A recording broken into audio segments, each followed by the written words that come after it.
Bonjour à tous. Ce 23 septembre 2025, Donald J. Trump a prononcé devant l'Assemblée générale des Nations Unies ce qui est probablement le plus important discours de sa carrière politique. Dans ce discours, il a abordé plusieurs points très importants et il faut en analyser autant le fond que la forme, ce qu'il dit et également, surtout, ce qu'il ne dit pas.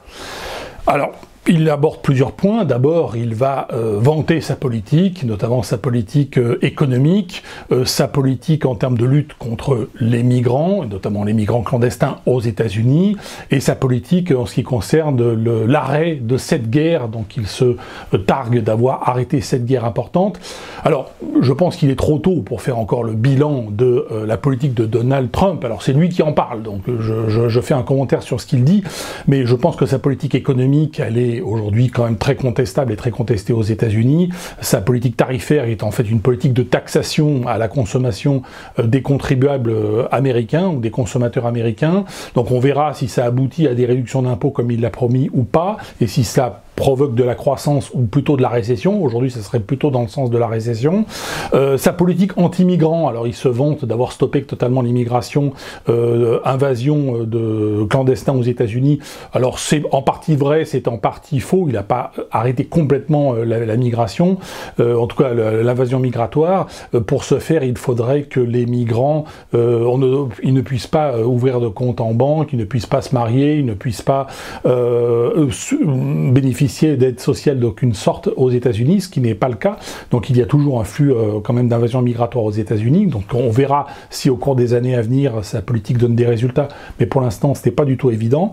Et puis en ce qui concerne les 7 guerres qu'il a arrêtées, ce sont quand même des guerres de seconde zone, si j'ai envie de dire, puisque les 2 guerres principales qui sont aujourd'hui la guerre en Ukraine, elle n'est pas arrêtée, et la guerre à Gaza ne fait que commencer, si on analyse bien la situation. Et dans cette vidéo, je vais bien sûr parler des sujets qui fâchent, et notamment nous allons parler de l'influence juive aux États-Unis sur la politique américaine, sur la politique de l'État profond, parce que c'est une grille de lecture qui est absolument indispensable si on veut comprendre ce que fait l'administration Trump. Trump aborde également d'autres sujets, et notamment un sujet très intéressant qui est celui de la position de l'Union européenne par rapport aux billevesées et aux mensonges liés au changement climatique. Là, je suis parfaitement d'accord avec Trump.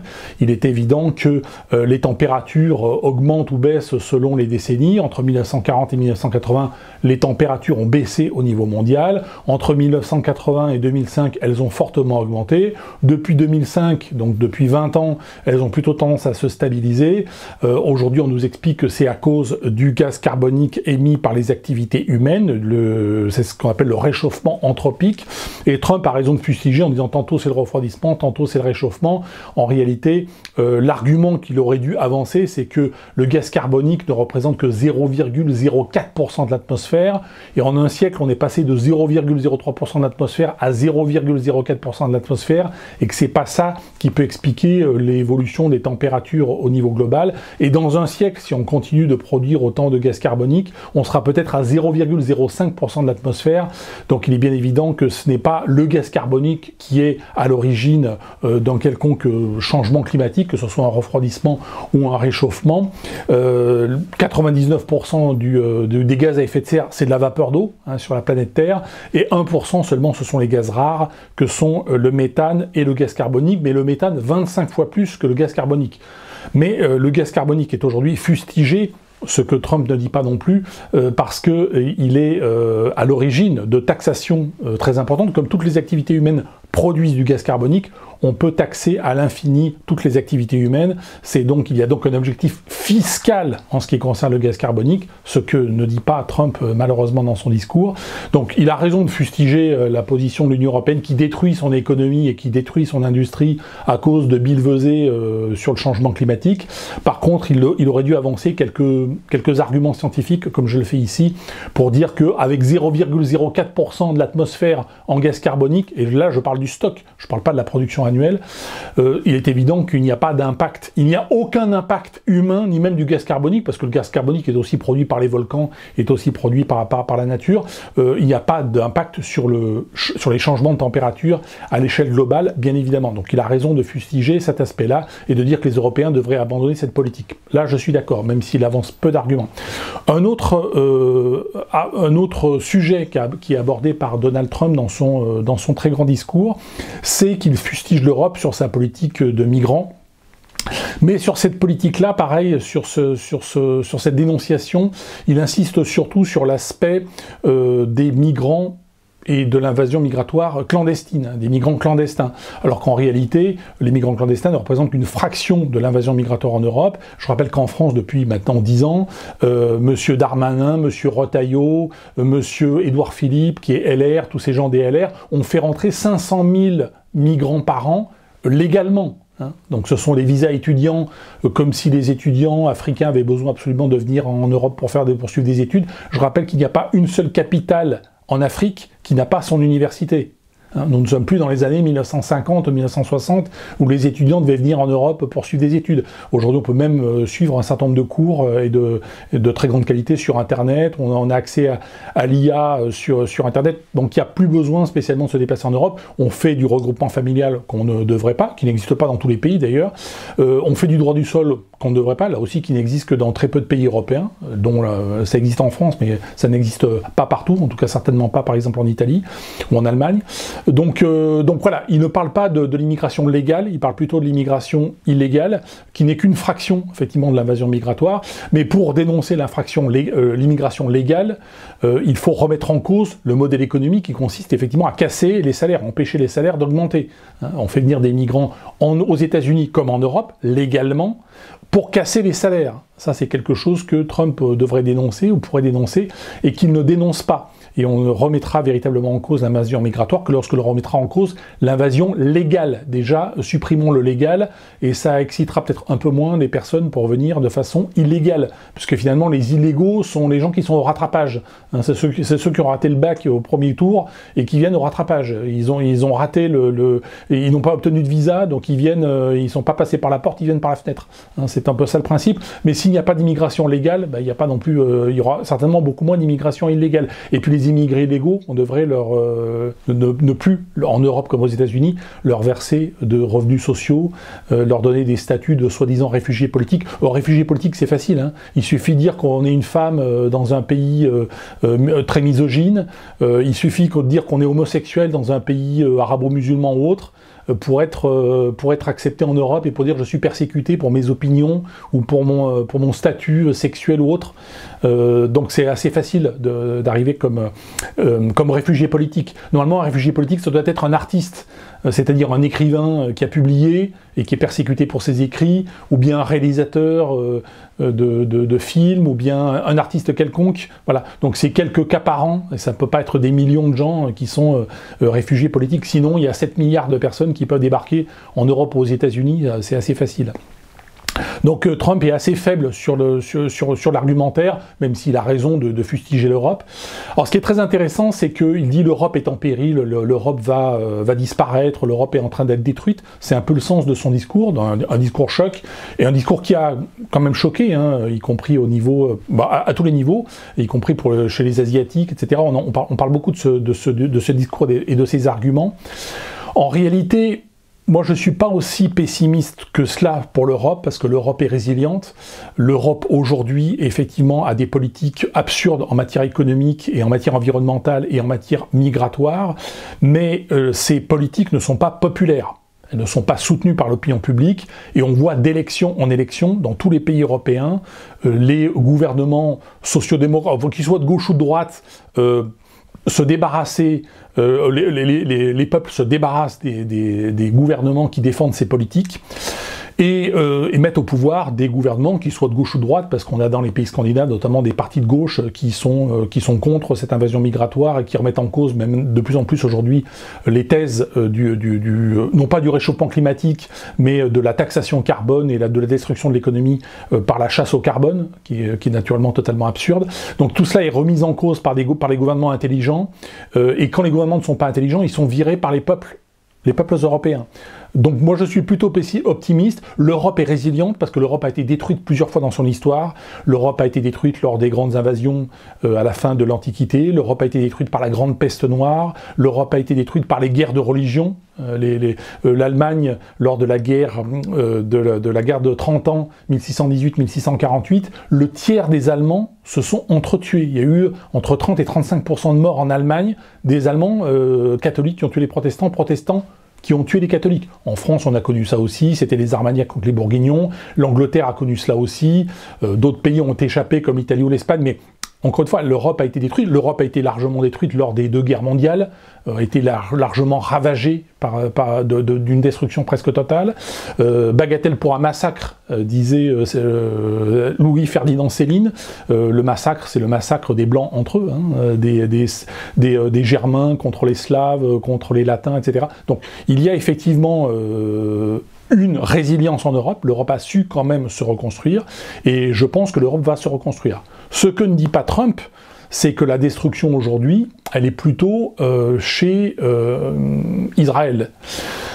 Et ce qu'il ne dit pas non plus, c'est que, en réalité, les États-Unis ont une politique qui est extrêmement toxique à tous les niveaux, et ça, il ne peut pas le dire, puisque le président des États-Unis est entre Carib et Scylla, il est entre l'État profond qui veut la guerre, parce que la guerre, ça rapporte de l'argent au complexe militaro-industriel, et le peuple américain qui veut la paix et la prospérité. Donc, comment il résout la quadrature du cercle? C'est le cas de tous les présidents des États-Unis, c'était le cas de Biden, c'était le cas d'Obama, c'était le cas de Bush avant, etc. Tous les présidents résolvent ce dilemme. Je veux satisfaire l'État profond qui veut la guerre, je veux satisfaire l'opinion publique qui veut la paix et la prospérité, par ce qu'on appelle la guerre froide. La guerre froide, c'est la guerre. On dépense 800 milliards de dollars par an de dépenses militaires, donc on vole le citoyen, ou on fait tourner la planche à billets, qui est une façon de ruiner le citoyen, c'est l'impôt des pauvres, l'inflation c'est l'impôt des pauvres, et de l'autre côté, par contre, on n'envoie pas les soldats américains au casse-pipe, on n'a pas, comme pendant la guerre du Vietnam, des sacs en plastique qui reviennent avec des GI morts à l'intérieur. C'est la guerre froide, c'est comme ça qu'il résout le problème. Le problème, c'est que cette politique a des limites, et que cette politique, elle est extrêmement toxique. J'ai déjà expliqué pourquoi, je vais réexpliquer pourquoi, et donc compléter le discours que Trump ne pouvait pas tenir, bien sûr, à la tribune des Nations Unies. C'est que le cauchemar de l'État profond, c'est que la Russie devienne, après la chute de Poutine, qui arrivera tôt ou tard, Poutine n'est pas éternel, c'est que la Russie devienne une démocratie. Ça, c'est le cauchemar de l'État profond. Le rêve de l'État profond américain, c'est que la Russie gagne la guerre en Ukraine.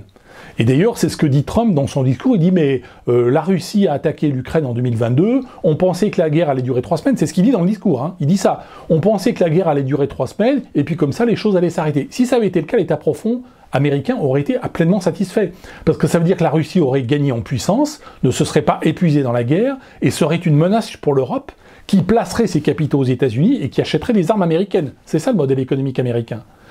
Donc le rêve de l'État profond, c'est une victoire de Poutine, et le cauchemar de l'État profond, c'est la démocratie en Russie, de même qu'en Iran. Le rêve de l'État profond, c'est que les mollahs restent, les pasdaran, les gardiens de la révolution, restent au pouvoir en Iran, et le cauchemar de l'État profond, c'est que l'Iran devienne là aussi une démocratie.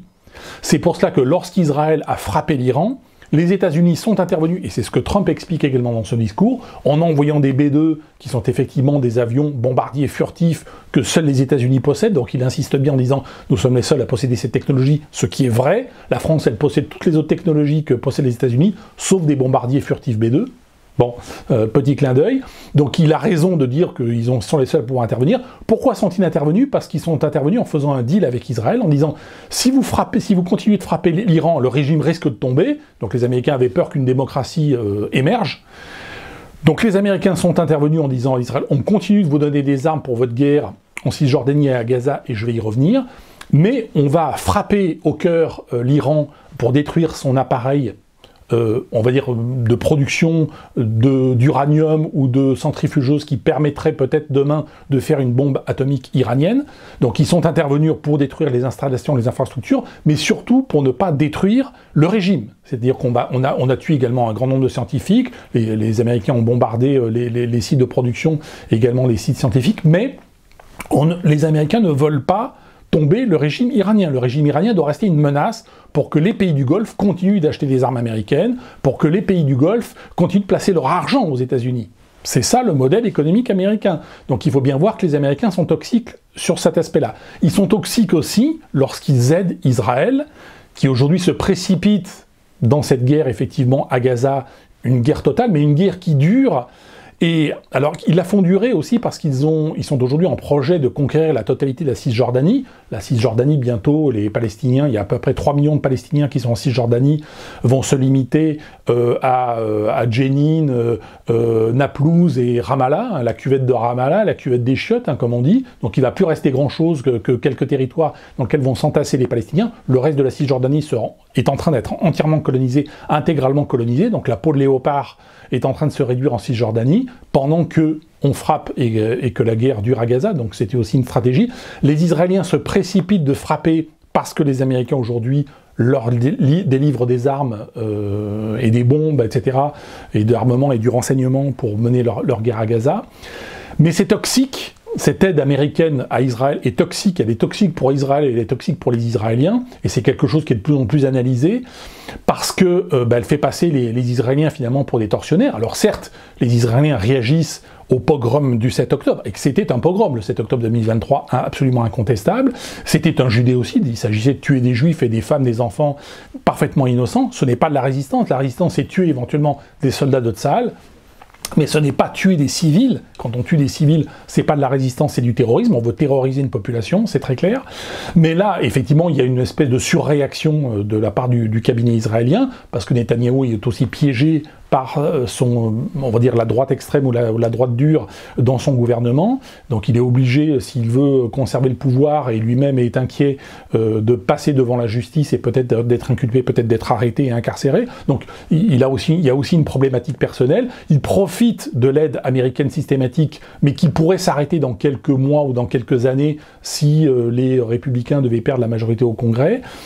Le pouvoir juif américain qui s'exprime à travers ce qu'on appelle l'EPAC, qui est une association d'associations juives qui finance très largement les candidats aux élections américaines, et les élections américaines, ça concerne les shérifs, ça concerne les procureurs, ça concerne bien sûr les représentants, les sénateurs, etc. Donc c'est très important. Cette organisation finance surtout, historiquement, plutôt le parti démocrate, dans une moindre mesure le parti républicain, mais elle finance en fait tous les partis politiques et elle a une influence considérable. Trump est obligé également de faire une politique, on va dire, en apparence pro-israélienne, parce que il défend finalement l'Amérique des Blancs, hein, parce que l'Amérique des Blancs, c'est l'Amérique, hein, c'est les Blancs qui ont fait l'Amérique, hein, c'est les WASP qui ont fait l'Amérique, c'est pas les Portugais, c'est pas les Français, c'est pas, enfin c'est en partie les Français ici, c'est pas les Russes, mais voilà, ce sont les White Anglo-Saxon Protestants qui ont fait l'Amérique, c'est comme ça, et il veut pas passer pour un nazi, donc en étant un soutien inconditionnel d'Israël, on peut pas le cataloguer dans la catégorie des nazis, hein, c'est un petit peu ça la logique de Trump. Et puis il y a la pression de l'EPAC, mais c'est quand même cette aide systématique et un petit peu aveugle des États-Unis au gouvernement de Netanyahou, qui mène une politique qui est contestable. Elle est potentiellement toxique, parce qu'elle peut conduire effectivement Israël à commettre un certain nombre d'excès, voire un certain nombre de crimes, voire peut-être demain un génocide. C'est pas encore le cas aujourd'hui, il faut dire les choses. Génocide, ça veut dire qu'on détruit un peuple. Aujourd'hui, les 3 millions de Palestiniens de Cisjordanie, ils sont pas exterminés, et les 2 millions de Gazaouis, ils sont pas exterminés non plus. Il y a des morts parce que c'est la guerre et c'est le dommage collatéral, mais ils sont quand même pas exterminés. Il faut pas raconter non plus n'importe quoi. Mais ils sont quand même aujourd'hui dans une situation, et devant les caméras du monde entier, dans une situation qui est extrêmement délicate, et l'opinion publique mondiale se détache de plus en plus du gouvernement Netanyahou, ce qui explique les fameuses reconnaissances de l'État palestinien des pays comme l'Australie, comme la Grande-Bretagne, comme la France, qui historiquement étaient plutôt neutres, c'est-à-dire avait une politique arabe, mais ne voulait pas non plus trop stigmatiser Israël. Là, les choses sont en train quelque peu de basculer, il devient de plus en plus gênant de soutenir le gouvernement israélien. Le soutien systématique des États-Unis à la politique de Netanyahou est toxique, et l'envoi d'armes, hein, c'est surtout l'envoi d'armes et de munitions systématiques, c'est toxique en ce sens où ça pousse finalement les Israéliens à pratiquer la politique de la canonnière, à pratiquer la politique de la violence totale et de la guerre totale, et de passer justement pour des tortionnaires, et non plus pour un peuple victime, mais pour un peuple tortionnaire. C'est-à-dire qu'on risque de sortir, si cette guerre continue, et la colonisation de la Cisjordanie continue, et la guerre à Gaza continue encore pendant plusieurs mois, voire plusieurs années, on risque finalement d'annuler les effets on va dire d'empathie liée à la Shoah et liée à la catastrophe qu'ont subi les Juifs au XXe siècle.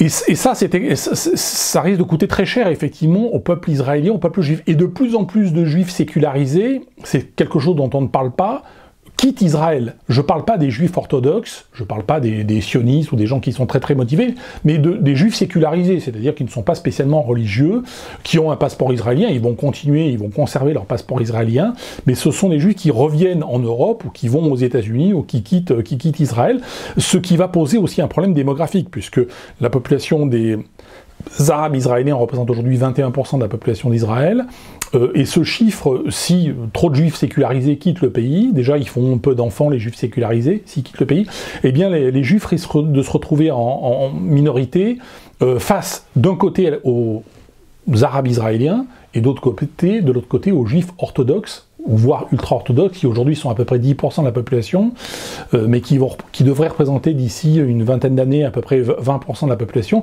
Mais si on ajoute à cela les Juifs vraiment sionistes, qui ne sont pas forcément religieux, mais qui sont très politisés et très à droite, on va dire, dans cette vision identitaire nationaliste juive, les Juifs sécularisés, qui sont pas forcément de gauche, mais qui sont plus ou moins des libéraux autres, risquent de se retrouver très vite en extrême minorité. Le jour où ils sont en extrême minorité, je pense que beaucoup quitteront Israël. Et là, il y aura un problème. Effectivement, Israël va-t-elle devenir une théocratie? Alors, et on revient à la question de la résilience, c'est qu'Israël n'existe que depuis 1948. Donc elle a traversé un certain nombre de guerres, la guerre de 1948, la guerre de 1956, aux côtés de la Grande-Bretagne et de la France, hein, la fameuse guerre de Suez, la guerre de 1967, la guerre de 1973, la guerre de Kippour, et puis la guerre actuelle, qui prend des proportions assez considérables, qui a frappé le Liban, qui frappe la Cisjordanie, qui frappe la bande de Gaza. À l'issue de cela, effectivement, quelle société israélienne va-t-il rester ? Et quel est l'avenir? Et moi, autant je suis pas spécialement pessimiste. Alors ça peut vous paraître surprenant pour les Juifs qui sont en Europe ou qui sont aux États-Unis. Moi, je suis pas pessimiste. Je suis même plutôt optimiste. Il existe des Juifs en Europe depuis 2000 ans. Et finalement, à part quelques périodes où effectivement ça a été chaud patate, globalement ça s'est plutôt pas mal passé. Ils ont survécu, ils ont prospéré. En Israël, je serais pas si optimiste que cela, parce que quelle société israélienne va-t-il sortir de cette guerre soutenue massivement par les États-Unis et un peu de façon un peu perverse. Alors je dis pas que les Américains ou que Trump a un plan machiavélique et qui pousse l'Israël du côté qu'Israël va tomber, c'est-à-dire pousse Israël à la guerre totale et pousse au massacre. Pas du tout. Ils sont pas du tout dans cette logique tordue, dans cette logique perverse. Il y a une logique religieuse des Juifs, des Américains sionistes, religieux, protestants, qui veulent le retour de Jésus-Christ à Jérusalem et qui veulent convertir les Juifs au christianisme. Donc là, après, il y a tout un sionisme.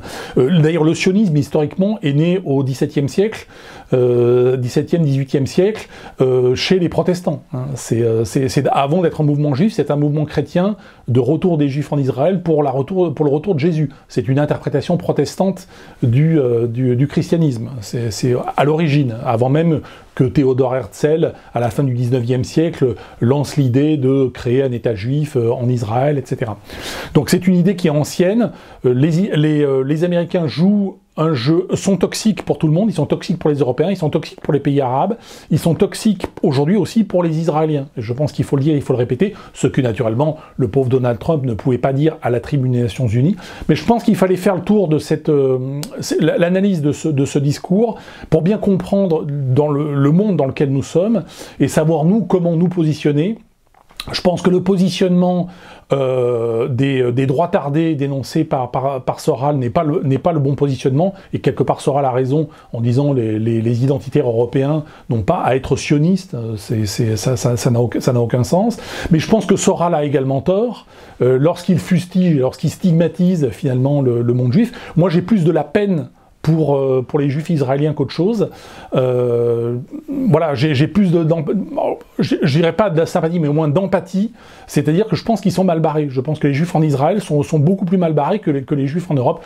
Voilà, je me trompe peut-être, en tout cas c'est le sentiment que j'ai, et c'est l'analyse que je fais. Voilà, merci à toutes et à tous, et je vous dis à bientôt.